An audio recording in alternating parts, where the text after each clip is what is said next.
This one, I want to talk more about what I'm looking at lately. Crypto, basically. It's all crypto. The last, I don't even know how long, many months, 6 months maybe. Um, just the changes to the world are going to be incredible. And in 2017, there was a lot of hype and money that just kind of fueled it, but there wasn't a lot going on. Now, this time, there's a ton going on that's real. You can earn yields. You can stake your coins. There's this massive NFT business happening, which is going to just end up being more like regular business someday. And there's NFT DAOs, decentralized autonomous organizations, like centralized companies run by kind of structured with using an NFT to participate in the network value through a token. There's so many different things going on. We've all heard about the goofy pictures that are sold, and everyone seems to dismiss it as stupid, and you get a lot of neglect when you see that, which I got too. So that means you have to dig into it further if you feel that way, because then you're missing what's actually going on. So there's that. There is a lot of other chains that are going to be taking share from Ethereum, even though Ethereum will remain strong. It's just going to continually lose a little bit, and that's not a bad thing. It's kind of like Android losing a little bit to iOS or whatever. I believe that that's healthy and shows growth, different chains for different things. There's secondary marketplaces for these NFTs like OpenSea that are doing a ton of volume. What else do I want to say about it? I'm thinking out loud here to myself. There's stuff like the Helium Network, symbol HNT, that is using token incentives for physical product build-outs, like a 5G network. And then any kind of protocol or network, 6G, 7G, whatever, they could use that as well. So think about like somebody like Verizon building out a 5G network, how expensive that is and how tough that is. Well, you put these hotspots in everyone's house and you give them a token reward for doing that. And all of a sudden, it's really easy to build something really big and really fast. And that's kind of another neat use of blockchain. There's so many things like this happening. It doesn't, and these networks make a ton of money in fees.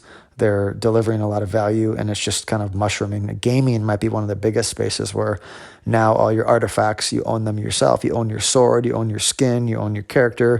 There's in-game currency, as you can see with Axie Infinity in the Philippines, and there's some big games coming. I think it's pronounced Illuvium and Star Atlas, and some huge games where it's kind of like Fortnite, but everything is decentralized and open. So a lot of people are playing video games for a living now, and they're keeping their own stuff and selling it and trading it. It's not that different than trading the markets, honestly, if you're really good at it and you make money. So there's that. And there's just so many things like that. It's just everywhere. You can stake your coins, I mentioned, to earn interest to provide value to the network. And then there's borrowing and lending. It's just, I've been listening to a lot of podcasts on it. Bankless is a good podcast to start with. Unchained, Unconfirmed are good podcasts, kind of general big ones, but very good. Modern Finance is a very good podcast. But it'll be crazy for most traders. I think it's crazy for traders who aren't already having a crypto account open to look at the market. I'm investing in a lot of it, and then I'm trading when it gets really extreme. I'm not really short-term trading, but you could. I think it's the best place to be, honestly.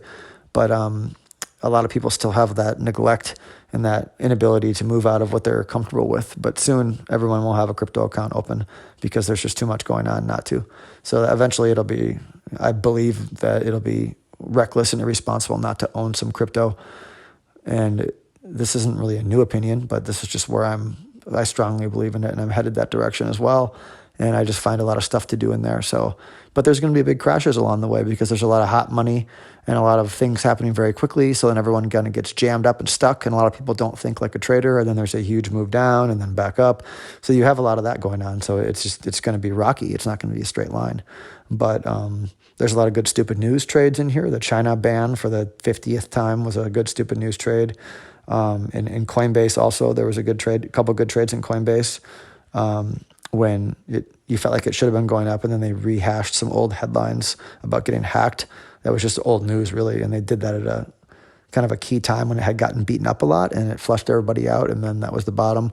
So I like when I have an idea and I believe in it, and I see it and I feel it, and then there's the stupid news, and then it can't really go any lower, and those are my entries. So that's a strategy I use again and again when I have a conviction on something and there's stupid news.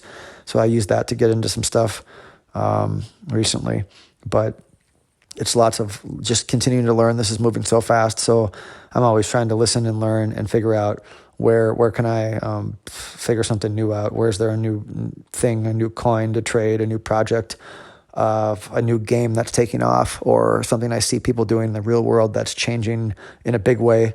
And there's a lot of that going on right now, more than ever before. So it's a really interesting time to pay attention to all that. And you can start listening to some of those podcasts that I mentioned, and you get caught up really quickly and start paying attention to it. And it doesn't mean, you run out and go buy or whatever if you're late. It just means that you start getting your head in the game, so you have some context around what's happening, and then later on something shows up and you're ready because you've paid attention.